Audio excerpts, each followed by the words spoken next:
Pero magandang topic natin. Marami kasi ang hindi makatulog. Marami nang may message sa akin, nagbabaliktad ang tulog nila, hindi sila nakakatulog sa gabi, sa umaga, maiksi lang ang tulog, balisa na stress dahil sa epidemya at anxiety. Pakita natin ang ating tips, Doc Lisa. Maraming bad effects ang kulang sa tulog. Baka nararamdaman nyo to. Pag kulang ka sa tulog, mas marami ang kakainin mo. Focus natin, Doc Lisa. More hunger. Ang hormone na ghrelin, mas tataas.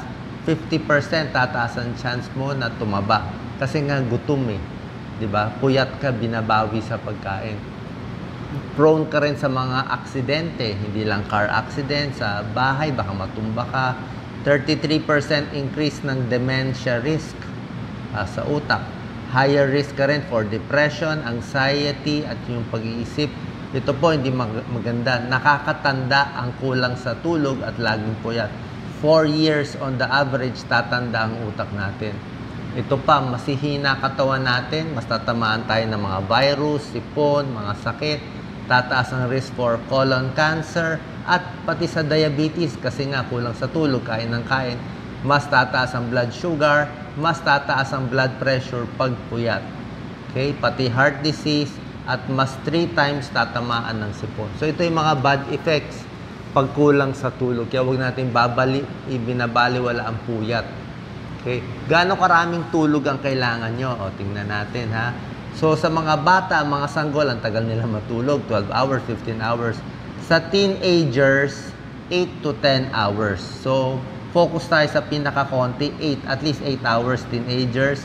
Sa matanda, 7 hours minimum. Yung mga seniors, sana umabot pa rin ng 7. So, minimum. Pag di kayo maabot ng 7 hours, medyo kulang po yun. Ha? Sabihin na kulang kayo sa tulog. Tips natin para makatulog kayo. Gawin natin komportable yung kwarto. Kung pwede madilim, cool, malamig. Yan.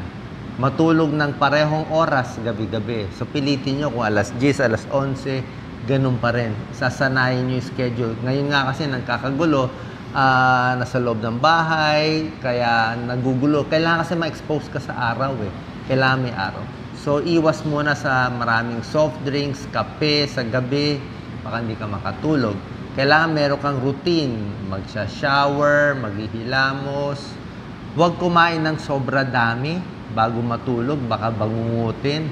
Pwede kumain pa konti-konti. Okay, light snack, konting prutas. Ito po napakahalaga. Habang maaga pa, sa umaga, sa hapon, kailangan pagod na pagod ang katawan. Subukan hindi matulog, hindi magsiesta. Kailangan pagod na pagod ka para makatulog ka sa gabi. Yan. Paano natin papagurin yung katawan, di ba? So, yung iba, sumasayaw. Pero tayo, mas maganda sa akin, maglinis eh.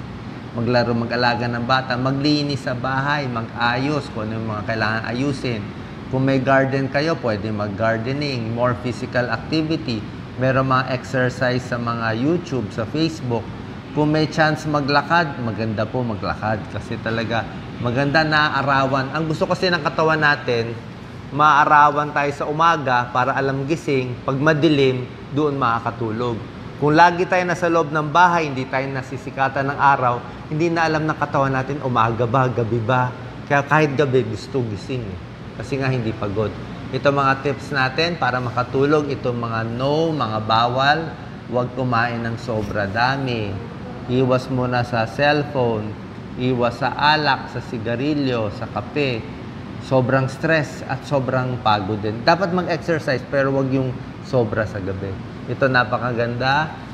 Parehong gising sa umaga, maglakad-lakad, komportable yung kama, cool and dark room, may bedtime routine, pwede maligo para mas ma-relax. Isa ding problema pag laging puyat ay tumataba. Okay, ma-overweight. Kaya gawin natin, kung kakain, konti-konti lang, ha? Upo, okay? Huwag yung mabilisan kumain, dahan-dahanin. So, parang namnamin ang pagkain. Huwag manonood ng TV o manonood sa cellphone habang kumakain kasi madidistract ka, kain ka na kain. Kung busog na konti, tama na, pigil na. Huwag mo ubusin lahat, save mo konti. Okay? Ito nga, ilagay mo na sa plato. Last tip natin, marami na i-stress pag may problema. So, dapat i-accept natin, talaga may konting stress eh, kasali yan sa buhay.